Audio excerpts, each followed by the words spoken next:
Are you still talking about Jeffrey Epstein? This guy's been talked about for years.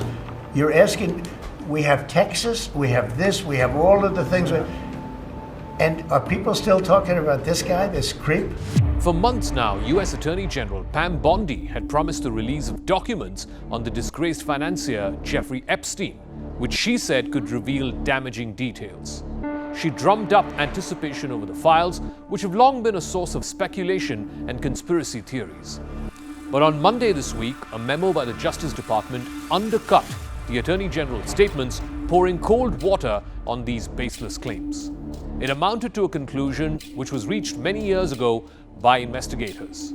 The crux of the conclusion is that Jeffrey Epstein killed himself while he was in a Manhattan jail awaiting trial. This is what the memo said, and I quote, "The systematic review revealed no incriminating client list. There was also no credible evidence found that Epstein blackmailed prominent individuals as part of his actions. The Justice Department did not uncover any evidence that could predicate an investigation against uncharged third parties," unquote. In the past 6 years since his death in 2019, the case of Jeffrey Epstein has become a public obsession for a segment of Trump's MAGA supporters.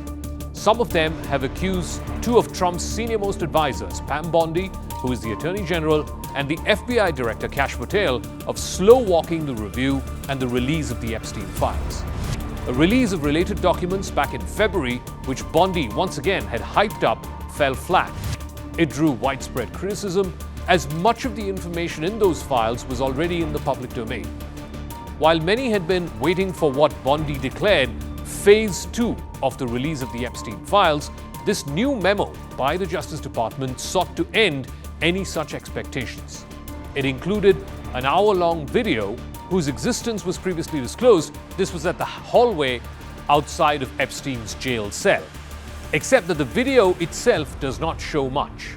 In February, I did an interview on Fox, and it's been getting a lot of attention because I was asked a question about the client list, and my response was, it's sitting on my desk to be reviewed, meaning the file along with the JFK, MLK files as well. That's what I meant by that. Also, to the tens of thousands of video, they turned out to be child porn downloaded by that disgusting Jeffrey Epstein. Child porn is what they were. Never going to be released, never going to see the light of day. The video released by Bondi and Patel appears to have a missing minute just before midnight that night. The digital clock on the screen jumps from 11:58 p.m. to 12 midnight. Officials do not exactly have an explanation for this apparent gap and this drop of a minute. We released the video showing definitively. The video was not conclusive, but the evidence prior to it was showing he committed suicide. And what was on that, there was a minute that was off the counter. And what we learned from Bureau of Prisons was every night, they redo that video. It's old, from like 1999. So every night the video is reset, and every night should have the same minute missing. So we're looking for that video to release that as well, showing that a minute is missing every night. The memo goes on to chide those who've pushed their own conspiracy theories of what crimes may have gone unpunished in the Epstein parties. Epstein was accused of paying young underage girls for sexual acts, often under the guise of getting a massage. Back in February, when asked on Fox News about the so-called client list, Pam Bondi replied that it was sitting right on her desk right now for her review. Asked about the seeming contradiction at a news conference back on Monday, the White House spokeswoman Carolyn Leavitt said that Pam Bondi was referring to the entirety of the Epstein case file. She, in fact, as expected, got pilloried by reporters. The FBI looks at the circumstances surrounding the death of Jeffrey Epstein. According to the report, this systematic review revealed no incriminating client list. So what happened to the Epstein client list that the Attorney General said she had on her desk? Well, I think if you go back and look at what the Attorney General said in that interview, which was on your network on Fox News. Got the quote. Go ahead. John Roberts said, DOJ may be releasing the list of Jeffrey Epstein's clients. Will that really happen?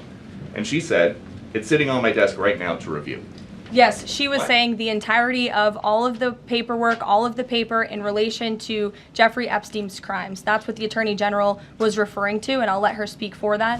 Even before the official release of the Epstein files, the Trump administration has been facing criticism for its handling of the issue.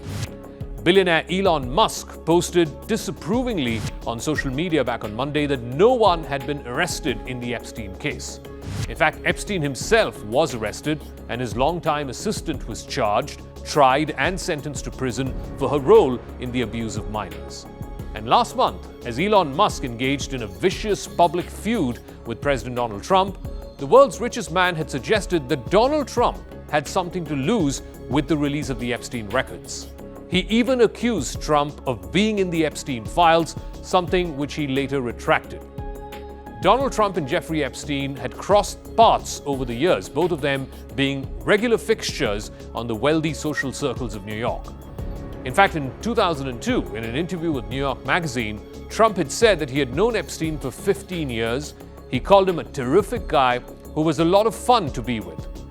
Now, Trump's top investigators and top prosecutors are having to defend a man who his base thinks is guilty as charged in these sexual exploits of minors.